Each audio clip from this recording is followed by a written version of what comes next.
Once again we are back with a bang, hopefully with a bang, with a brand new Sunday lunch. কাতলা মাছের তেল কষা amazing দেখতে লাগছে। ভাপা ইলিশ, এটা অতনু রান্নাঘর চ্যানেল থেকে দেখে শিখে করা। তাহলে এখানেও বলে রাখা ভালো, আগেও বলেছি, এটা lost and rear recipes channel থেকে দেখে শিখে করা। এটা পটলটাকে কুড়ে চিংড়ি মাছ দিয়ে একটা তরতরার মতো বানানো হয়েছে। আশা করি খুব ভালো হবে, একদম নিত্য নতুন একটা খাবার। ছোলার ডাল, নারকেল দিয়ে, ড্রাই ফ্রুটস দিয়ে। এখানে কিছু ভাজা রয়েছে, বেগুনিটা বাইরের কেনা, আলু ভাজা আর ধনেপাতার বড়া। তবে আমরা খাওয়া দাওয়া শুরু করবো লাল শাক দিয়ে। আশা করি তোমরা সবাই ভালো আছো, সুস্থ আছো এবং সুজয় ক্রনিকলসকে সাবস্ক্রাইব করার পরে নিশ্চয়ই দেখছো। প্রথমে লাল শাকটাই খেতে হবে, আজকের এটাই হচ্ছে স্টার্টার। আগে লাল শাক দিয়ে যখন ভাত মাখা হতো পুরো ভাতের রং লাল হয়ে যেত, এখন কিছুই না। ইনফ্যাক্ট লাল শাক বাজার থেকে আমিই কিনে এনেছি মার্কেট থেকে, তো যখন কিনছি তখনই দেখছি যে সেরকম গাঢ় লাল তো নেই, বরং হালকা সবুজের একটা আভা রয়েছে। সমস্ত জিনিসের মধ্যেই তো ভাই জালি ব্যাপার ঢুকে গেছে, কিছুই তো আর অর্গানিক রইল না। দেখতে পাচ্ছ, সে লাল ব্যাপারই নেই। এদিকে এটাই লাল শাক। যাই হোক, এটাকে কাসুন্দি দিয়েও খাওয়া যেত, এমনিই খাচ্ছি। লাল শাক আমার ভীষণই প্রিয়। হ্যাঁ, রসুন টসুন দিয়ে ঝাল ঢাল দিয়ে করা হয়েছে, তার মধ্যে আমি অত বড় একটা লঙ্কা টিপে নিয়েছি অল্প ভাবে। আমার তো হেভি লাগছে। দু গ্রাসেই শাক ভাত শেষ, কারণ অন্য অনেক আইটেম রয়েছে। ভাপা ইলিশ আমি লাইফে প্রথমবার খেতে চলেছি। আগে আমাদের বাড়িতে ভাপা ইলিশেরই একটা রেন্ডিশন হতো, সেটা বড় মানে সর্ষে এক বেশি ছিল, শুধু ঝাঁজ লাগতো আর কিছু লাগতো না। এটার মধ্যে অনেক কিছু গেছে, দু রকমের সর্ষে বাদেও নারকেল গেছে, পোস্ত গেছে। আশা করি খেতে খুব ভালো হবে। বাকি শাকটা সুপার হিট, বেশ ঘন হয়েছে ছোলার ডালটা, যেরকম হওয়ার কথা। ছোলার ডাল তো লুচি দিয়েও ভালো যায়, ঢাকায় পরোটা দিয়ে। তবে আজকে ভাত দিয়েই খাবো। বড় সড়ো একটা শুকনো লঙ্কা,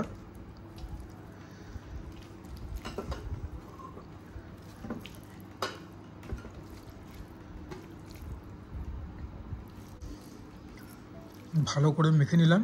ছোটো এলাচ গেছে, এটাকে সাইডে রাখি, মুখে পড়লেই হয়েছিল। আর এরকম বাদাম গেছে, নারকেল গেছে, কিশমিশও গেছে। এখন আইজো কিশমিশ দেখি প্রথম গ্রাসটা নিয়ে। আমি ব্যক্তিগতভাবে একটুখানি মিষ্টি মিষ্টি পছন্দ করি। ডালটা ফাটিয়ে হয়েছে, একদম ঠিকঠাক মিষ্টি, ঠিকঠাক নুন, কোনোটা কম বেশি না। অনেকেই ছোলার ডাল পেঁয়াজ রসুন ফসুন দিয়েও খেতে পছন্দ করে, আমি না, আমার একটু এরকমই পছন্দ, মিষ্টি মিষ্টি। বেগুনি দিয়ে খাবো, এর জন্যই বেগুনিটা কিনে আনা। আমাদের স্থানীয় একটা দোকান থেকে 6 টাকা করে নিয়েছে। যেখান থেকে বেগুনি কিনি, এখানে যখন প্রথম বেগুনি কেনা চালু করি তখন 1 টাকা করে দাম নিত। এই কালে কালে সব জিনিসেরই তো দাম বেড়েছে। অনেক দিন অবধি 2 টাকা করেও দাম ছিল। বেগুন ভাষা দিয়েও খুব ভালো লাগে। তবে আজকে রাস্তায় বেরিয়েছিলাম একটা কাজে, ওই দিকেই গেছিলাম, বেগুনিটা নিয়ে নিলাম। বাকি ভাজাগুলো তো হাত লাগাবো। প্রথমে ডাল ভাতটাকে শেষ করি। আর খেতে খেতে তোমাদেরকে ধন্যবাদ জানাচ্ছি যে আমার লাস্ট ভিডিওতে আমি যখন নিজের পলিটিক্যাল ওপিনিয়ন জানিয়েছিলাম পেহেলগাঁও অ্যাটাক নিয়ে, তোমরা সাপোর্ট করেছো, ব্যাপারটাকে বুঝতে পেরেছো। কারণ যারা সাপোর্ট করেনি তারা কেউ ভদ্র হয়ে বেরিয়ে গেছে, কেউ কেউ অভদ্র হয়ে বেরিয়েছে, আবার কেউ কেউ আমাকে ভুল বুঝে ব্লেম দিয়ে বেরিয়েছে। যাই হোক, তোমাদের কাছে আজকে আমার এটা প্রশ্ন, মানে জেনারেল কিউরিওসিটি থেকে বলছি, যে 12-13 দিন তো হয়ে গেল, এখনও তো আমরা মানে সমস্ত টেররিস্টকে আইডেন্টিফাইও করতে পারিনি, ক্যাপচার করা তো অন্য কথা। চলছেটা কি? কারণ প্রধানমন্ত্রী তো 2-3 দিন আগেই একটা ফ্রি হ্যান্ড, ওপেন হ্যান্ড আমাদের আর্মিকে দিয়ে দিয়েছে। আমি নিশ্চয়ই জানি যে কিছু না কিছু কাজ চলছে, কারণ নর্মাল প্রেস থেকে বা নর্মাল মেইন স্ট্রিম মিডিয়া থেকে যে ব্যাপারটা হচ্ছে সেটা হচ্ছে তারা তাদের স্টার অ্যাঙ্কারদের বা রিপোর্টারদের পাঠাচ্ছেন কাশ্মীরে বা পেহেলগাঁওতে, তারা সেখানে গিয়ে লোকালাইটসদের ইন্টারভিউ নিচ্ছে যে ব্যবসা কী হচ্ছে বা না হচ্ছে, বা তাদের ওপিনিয়ন কী বা না কী। সেগুলো তো একরকম হলো। আর এটাও ঠিক যে বাকি যারা রয়েছে তারা নিজেদের মতো স্পেকুলেট করছে, ভারত এই করবে সেই করবে, একটুখানি ওভারলি জিঙ্গুইস্টিক হয়ে। বিকজ আফটার অল আমরা জানি যে সেটা হয়ে গেছে এখন গদি মিডিয়া। মানে এক একটা তুমি থাম্বনেল দেখবে, থাম্বনেল দেখলেই একদম মানে কি বলবো। যাই হোক, মানে নাটকের চূড়ান্ত। তবে আমি এটাও জানি যে আর্মি যেটা করবে সেটা তো আর ওপেনলি বলে করবে না, তাহলে পরে একটা যে মানে কি বলবো, একটা যে ক্ল্যান্ডেস্টাইন ব্যাপার সেটা তো চলে আসবে সবার সামনে, সেটা তো কখনোই কাম্য নয়। তোমরা আমাকে জানিও যে তোমাদের কি মতামত। আমি জানি আমার মতো তোমরাও মানে কি বলবো একই জায়গায় তো রয়েছো, তোমাদের কাছে কোনো ইনফরমেশন থাকবে না, বাট তোমরা তোমাদের মনের কথাটা জানিও। আর দেখো মানুষের স্মৃতি কিন্তু খুব ক্ষীণ, ঠিক আছে? এই দেখো আজকে তিলোত্তমাকে নিয়ে আমরা এত কিছু করলাম, এখন তিলোত্তমার কেসটা কি হচ্ছে বা না হচ্ছে সেরকম কিন্তু মেন স্ট্রিম মিডিয়া কভার করছে না। আতুল সুভাষের কেসটাতেও কি হলো আমরা এখন অতটা আমরা এখন অতটা কিছুই জানতে পারছি না, কারণ যদি মেন স্ট্রিম মিডিয়া কভার না করে বা ধরো যারা একটুখানি বড় ক্রিয়েটার হয়ে গেছে, ইন্ডিভিজুয়ালি কাজ করছে, তারা যদি ব্যাপারটাকে কভার না করে আমরা তো জানতে পারবো না সাধারণ মানুষ। আমি এটাই চাইছি যে মানে কিছু একটা হোক আর কি, এটা তো আমরা সব ভারতীয়রাই চাই, কিন্তু মানে দেখা যাক কি হয়। পাকিস্তান ওখান থেকে বড় বড় হুঙ্কার মারছে, হ্যাঁ হুঙ্কার তো না, ঘেউ ঘেউ করছে, আমাদের নিউক্লিয়ার আছে, এই আছে সেই আছে, কোথাকার জল কোথায় কি গড়ায় দেখা যাক। তবে মানে আমি জেনুইনলি কিউরিয়াস যে এখন মানে আমাদের বাট আমি জেনুইনলি কিউরিয়াস যে এখন ভারতীয় আর্মি কী করবে, আবার কি একটা সার্জিক্যাল স্ট্রাইক করবে বা কী করবে। মানে যখন আমাদের প্রধানমন্ত্রী কথাটা বলেছে যে আমরা এখন যে অ্যাকশন নেব that is going to be unprecedented, আমাদের হোম মিনিস্টার সে কথা বলছে, এই দুজনই তো মোটামুটি মেন লোক এখন আমাদের দেশে, নরেন্দ্র মোদী, অমিত শাহ, দেখা যাক কী হয়। আর তোমরা ওই আগের দিন একজন লিখেছিলে যে কেন খেতে খেতে এই সমস্ত কথাবার্তা বলি, আরে ভাই খাবার টেবিলেই তো আলোচনা হয়, তোমরা তোমাদের নিজের বাড়ির একবার কি বলবো একটা কোনো দিন কল্পনা করে দেখো, ভেবে দেখো, প্রত্যেকেই তো নিজের নিজের দৈনন্দিন দিনে ব্যস্ত না কর্মজীবনে, সেখানে খাবারের টেবিলে একত্রিত হয়ে তখনই তো সমস্ত আলোচনা হয়।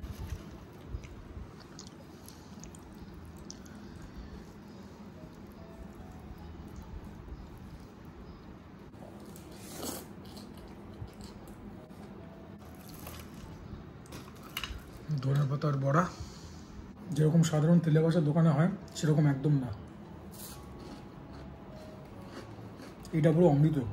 অন্যদিন বোধহয় মাছ মাংস খেতে খেতে বলি, আজকে এই বড়াই খেতে খেতে বলছি ঈশ্বরের কাছে প্রচুর কৃতজ্ঞতা জানাচ্ছি এত ভালো খাবার খেতে দিচ্ছেন বলে।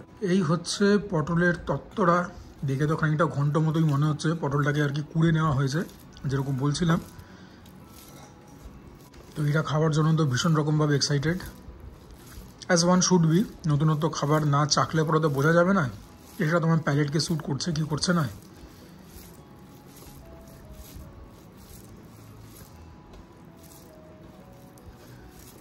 চিংড়ি মাছ দিয়ে হয়েছে, তো সেখান থেকে তো আলাদা একটাখানি ফ্লেভার আসবেই। এটার মধ্যে যে পেঁয়াজ গেছে বুঝতেই পারছি, তো সেই পেঁয়াজের তো একটা এসেন্স রয়েছেই, বাকি একদম সেভরি খেতে, অল্প ঝাল, অন্তত আমার জন্য তো অল্প ঝাল, বেশি ঝাল আমি বলতে পারবো না, খেতে বেশ লাগছে। তবে এটা ভাত দিয়েই ভাল লাগবে, রুটি ফুটি দিয়ে অতটা ভাল লাগবে না, একটুখানি টাইট প্রিপারেশন, একটুখানি ড্রাই প্রিপারেশন, তবে ভাত দিয়ে একদম জবরদস্ত। মোটামুটি 3 গড়াসে এটাও শেষ হয়ে গেল। স্বাদ কীরকম তোমাদেরকে তো বলেছি, আর বলতো টেক্সচারটা কীরকম, অনেকটা চিচিঙ্গে টাইপের। এবারে খাবো কাতলা মাছের তেল ঝাল। ইট is very easy to make, তবে আমি রেসিপি নিয়ে কিছু বলবো না because it is not my recipe. যেরকম বললাম লস্ট অ্যান্ড রেসিপিস থেকে দেখে শিখে করা। কাতলা মাছটা খুব ভালো সাইজ, মাছটা ছিলও বোধহয় 10-12 কিলোর। And just look at the colour of the gravy, lovely. এই রঙই তো বাঙালিদের প্রিয় নাকি, একদম টকটকে লাল। আর তোমরা দেখেও হয়তো বুঝতে পারছো it is a very oily preparation. নামটা যখন তেল ঝাল, this preparation has both of this components in abundance, তেলও অনেক গেছে, ঝালও অনেক গেছে, so it is a rich item to say the list. মাছটাতেও হাত লাগাই, প্রথমে তেলের পোর্শনটাকে ছাড়িয়ে রাখি, এইটা খেতেই তো সব থেকে বেশি মজা। সে তোমাদের যাই বয়স হোক না কেন, দেখো কতটা তেল বেরিয়েছে দেখো মাছ থেকে। মাছটাও খুব ভালো আছে, দেখি প্রথম বাইটটা নিয়েই ফেলি, আর তো রস হয়েছে না। ভাইরে ভাই, এই প্রিপারেশনটা যে কি সুন্দর হয় না। লস্ট অ্যান্ড রেসিপিসে তো অনেক রেসিপি আছে, তার মধ্যে এই রেসিপিটা একদম সেরার তালিকায় থাকবে, টপ 3 ফর শিওর আনডাউটেডলি। আর বানাতে ততটাই সহজ, অদ্ভুত সুন্দর একটা হলুদের অ্যারোমা, হলুদের স্বাদ, সর্ষের তেলের থেকে একটা ঝাঁজ। It is very simple but it is so tasty. যারা ঝাল একটুখানি খেতে পারো তারা এটা খেয়ে দেখবে, একদম উংলিয়া চাটতে রয়ে যাওগে সেরকম ব্যাপার। Big big thank you to lost and recipes channel, যে উনি সমস্ত রান্নাবান্না তুলে ধরছেন লোকেদের সামনে। But yeah, the preparation is to die for. মাছটাও যথেষ্ট ভালো কোয়ালিটির, মুখের মধ্যে একদম ফ্লেভার বোম যাচ্ছে। This is so good. কথা বলবো কি, আর আমি চোখ বুঝে আসছে। দেখতে দেখতে এটাও খাওয়া হয়ে গেল। বাট ইয়া, এই প্রিপারেশনটা absolutely one for the edges.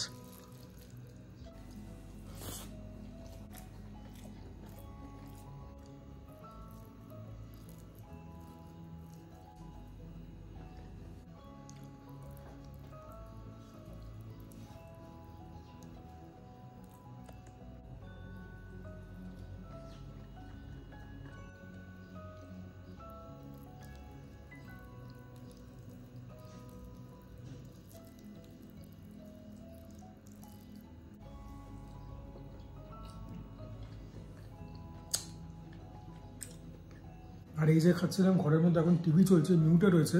আবার কাশ্মীরে হামলা হয়েছে, পাকিস্তান নাকি ক্ষেপণাস্ত্র টেস্ট করছে, আবার কাশ্মীর রক্তাক্ত। কী করে বড়দের এটাকে মেনে নেওয়া যায় দিনের পর দিন? তোমাদেরকে আমি টিভি দেখে দেখাচ্ছি না, সেখানে আবার কপিরাইট ইস্যু হতে পারে। আজকে বোধহয় 13th ডে, 22 তারিখ হয়েছিল। সমস্ত জায়গা থেকে ভারত সাপোর্ট করছে, কিন্তু সেই সাপোর্ট দিয়ে কোনো লাভ হবে না। যদি একটা অল আউট ওয়ার হয়, আমরা তো মানে রাশিয়া ইউক্রেনকে দিয়েও দেখছি, ইউক্রেন সাপোর্ট পেয়েছে, তবে at the end of the day তোমাকে তোমার নিজেরটা বুঝে নিতে হবে। ওখান থেকে আবার চায়না ভারতকে শাসানি দিচ্ছে। চায়না আর পাকিস্তান তো খুব বন্ধু কেন বলবো, বলা উচিত প্রভু আর ভৃত্য। ওরা আবার বলছে ব্রহ্মপুত্রের ওখানে জল আটকে দেবে। যেটা আমার মনে হয় পাকিস্তান এটা কেন করলো, হ্যাঁ একটা তো ওপেন ব্যাপার যে একটা হিন্দু মুসলিম ডিভিশন তৈরি করবে বলে। তবে আরও একটা যে জিনিস বলবার, সেটা হচ্ছে যে ভারত যে গতিতে এগোচ্ছিল জিডিপি ওয়াইজ, বোধহয় 2030-এর মধ্যে ভারতের $7 ট্রিলিয়ন ছুঁই ফেলবার কথা ছিল। আর এখন বোধহয় ভারত $3 ট্রিলিয়ন না $4 ট্রিলিয়ন ইকোনমি। তো Bharat was rapidly approaching the right to call herself or himself a super power. যদি এখন একটা যুদ্ধ হয়, দু দেশেরই ইকোনমি কিন্তু প্রচুর রকমভাবে এফেক্টেড হবে। দেখো পাকিস্তানের তো ইকোনমি বলতে কিছু নেই, ও ভিক্ষেতে চলে। ভারতের তো আছে রে ভাই। মানে পাকিস্তান কি মানে এটাই করতে চাইছে, মানে এটাই কি ওদের সুপ্ত বাসনা, যে মানে নিজের নাক কেটে পরে যাত্রাভঙ্গ করা? মেবি। আর একটা কথা এখানে তোমাদেরকে বলে রাখছি, গত 1-2 দিনে আমার কানে একটা খবর এসছে ইউটিউবের থ্রু দিয়েই, যে কাশ্মীরি স্টুডেন্টরা যারা বাইরের স্টেটে পড়ছে, সেরকম 2-1 কাশ্মীরি স্টুডেন্টের উপরে, মানে do not quote me on 2-1, আমি বলতে চাইছি যে এরকম কাশ্মীরি স্টুডেন্টদের উপর নাকি হামলা করেছে। যে মানে এটা কি কোনো মানে কি বলবে, মানে ডাজ ইট মেক সেন্স? যারা কাশ্মীরি স্টুডেন্টদের উপরে, নিরীহ স্টুডেন্টদের উপরে হামলা করছে, তারা কি ভালো কাজ করছে? মানে ওটা করে ওরা কি প্রমাণ করতে চাইছে আমি বুঝলাম না। হ্যাঁ, কিছু কাশ্মীরিরা ইনভলভ ছিল, নইলে পরে এই ব্যাপারটা হতো না, টেররিস্টরা এসে রেকি করতে পারতো না। সাহায্য কিছু কাশ্মীরিদের ছিল, তাই বলে কি কাশ্মীরের সব লোককে এরকমভাবে হেনস্থা করতে হবে? স্টুডেন্টরা বাইরে এসছে, বাইরের স্টেটে পড়াশোনা করতে, জ্ঞান অর্জন করতে, ঘর নিজেদের বাবা মাকে ছেড়ে, নিজেদের ঘরকে ছেড়ে, ভাই বোনদেরকে ছেড়ে দূরে, তাদের প্রতি এটা করাটা কি জাস্টিফাইড? B human. এই সমস্ত উল্টাপাল্টা কাজ এটা কী করে সমর্থন করি বলো? দেখতে একটুখানি অড লাগলেও মানে এত ভারী ভারী কথা বলার মধ্যে খাচ্ছি, বাট ঠিক আছে। যেরকম বললাম, তোমরাও কিন্তু তোমাদের খাবার টেবিলে নিশ্চয়ই এরকম আলোচনা করো। হ্যাঁ, তোমরা হয়তো ব্যাপারটাকে ভিডিও করে পাবলিকের কাছে আনছো না, আমি সেটাকে করছি। That is the only difference. ভাপা ইলিশ, তেল তো একটুখানি বেশি হবেই। কাঁচা লঙ্কাও রইল, থকথকে একটা গ্রেভি, 2টো কাঁচা লঙ্কা পেয়েছি। এই যে ভাতটা মাখছি, এখনই কিন্তু সর্ষের খুব ভালো একটা অ্যারোমা পাচ্ছি।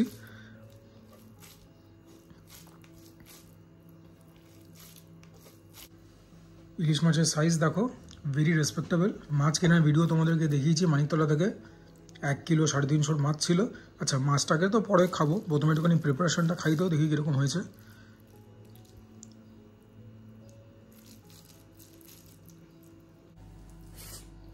বাড়িতে যেটা হতো আগে, সেটার সঙ্গে অনেক সিমিলারিটি রয়েছে। সর্ষের ঝাঁজ একদম মানে কি বলবো, একটা অ্যাডভার্টাইজমেন্ট ছিল না, টাকের থেকে ধোয়া বার করে দিচ্ছে। কিন্তু যেহেতু এর মধ্যে টক দই পড়েছে, একটা সেখান থেকে টক ব্যাপার পাচ্ছি, একটুখানি ফ্লেভারটা ব্যালেন্স আউট হলো। যেহেতু নারকেল কোড়া গেছে, সেখান থেকে একটুখানি ক্রাঞ্চি এলিমেন্ট, একটু মিষ্টতা পাচ্ছি, ফ্লেভারটা একটু ব্যালেন্স আউট হলো। মিলিয়ে মিশিয়ে যেটা আমার বাড়িতে হতো তার থেকে কিন্তু এটা অনেক গুণ বেটার। তো এই যে দুখানা এলিমেন্ট অ্যাড হয়েছে, টক দই আর নারকেল, এর জন্য ফ্লেভারটা অনেকখানি ব্যালেন্স আউট হয়েছে এবং ব্যক্তিগতভাবে আমার খুব প্যালেটেবল লাগছে খেতে। ঠিক আছে, আবারও বলবো, ইলিশ মাছের সবথেকে প্রিয় আইটেম হচ্ছে ইলিশ মাছ ভাজা, এটা নিয়ে কোনো দ্বিমত হতেই পারে না। তবে এটাও যথেষ্ট ভালো। তবে সর্ষের ঝাঁজটা আমি জাস্ট নিতে পারছি না। সর্ষে বাটা রান্না প্রিয় আমার, কিন্তু এই সর্ষেটা একদম চোখ কান নাক একদম পুরো ঝাঁজিয়ে দিচ্ছে আমার। তো তোমাদের যাদের ঝাঁজে আপত্তি নেই, হ্যাঁ, যারা ইন জেনারেল সর্ষে ইলিশ ভাপা ইলিশ খুব পছন্দ করো, একবার রেসিপিটা চেক আউট করতে পারো, অতনুর রান্নাঘর চ্যানেলে রয়েছে। But this is definitely not my cup of tea. এই ঝাঁজটা ঠিক সুজয় ক্রনিকাস নিতে পারছে না। নিতে পারছে না বলাটা ভুল, নিতে তো পারছে, তবে ঠিক এনজয় করতে পারছি না ব্যাপারটা, এতটা ঝাঁজ।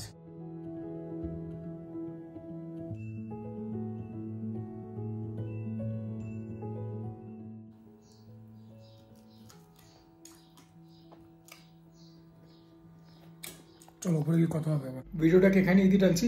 Please do like the video, চ্যানেলটাকে নির্দ্বিধায় সাবস্ক্রাইব করবে, তোমরা কমেন্ট করবে, তোমাদের কমেন্ট থেকে অনেক ইন্সপিরেশন, মোটিভেশন এবং ইনফরমেশনও পাই। Share my content with your friends and family. And for now this is me Sujoy signing off. সবাই ভালো দেখো, সুস্থ দেখো, জমিয়ে খাওয়া দাওয়া করো, তার সঙ্গে ওয়ার্কআউট করো, বিকজ দ্যাট ইজ ইম্পারেটিভ।